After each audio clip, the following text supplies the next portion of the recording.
individuals, how do they even begin the process? Explain the butcher and the dietitian. It's not a fable, but it's an explanation of what describes the difference between a fiduciary and someone who might just not be a fiduciary. So the first question that we wanted to solve for was educating people on a concept that they did not understand at all. If you were to say to somebody, do you have a fiduciary giving you advice for your investments? Most people would sort of scratch their head and say, well, I think so. I'm not quite sure what a fiduciary is. And so I would find myself in these conversations trying to explain to people what a fiduciary was. And it would end up having lots of questions and complications and a lot of confusion. So we put together a very simple whiteboard. But I'm sure in your neighborhood you guys have an old school butcher where you walk in and there's a bunch of guys, no gloves, big white aprons, and there's Frank and there's Stevie and there's Mikey. And these guys know more about meat and more about animals and more about cooking the meat than any of us will ever learn. And so you walk in and you say, hey, Lou, I'm barbecuing this weekend, right? What do you like?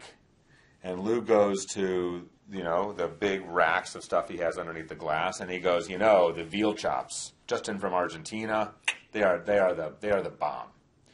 And you go, veal, ooh, I like veal. Well, what do you got on skirt steak? Oh, we got some great skirt steak, just came in yesterday from Montana. Skirt steak is one of my favorite, marinated up a little bit. It's fantastic. Lou will never say to you, Elliot, it's a little long on the meat here, big guy. Your cholesterol is getting high. Why don't you go down to the fishmonger a couple blocks and have a nice piece of salmon? Right? He'll never do that. Why? His job is to sell me meat, and I go in, actually the same way I go into the Toyota dealership, because I like Toyotas, and I trust the salesman to sell me a good product if I trust him.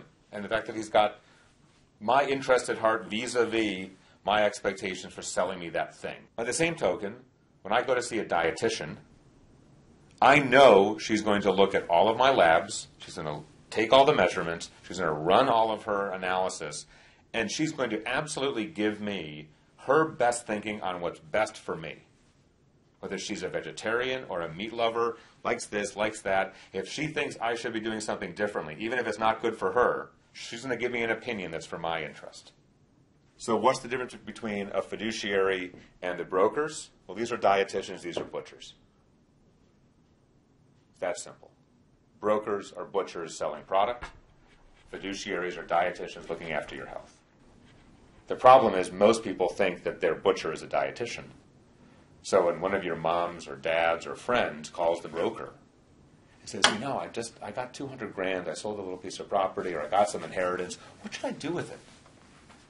They're going in thinking they're talking to a dietitian, and they're really talking to Lou the butcher. If you go to a broker, that broker's job is not for a fiduciary duty to look after your entire portfolio. Their job is to have an obligation to sell you products and services.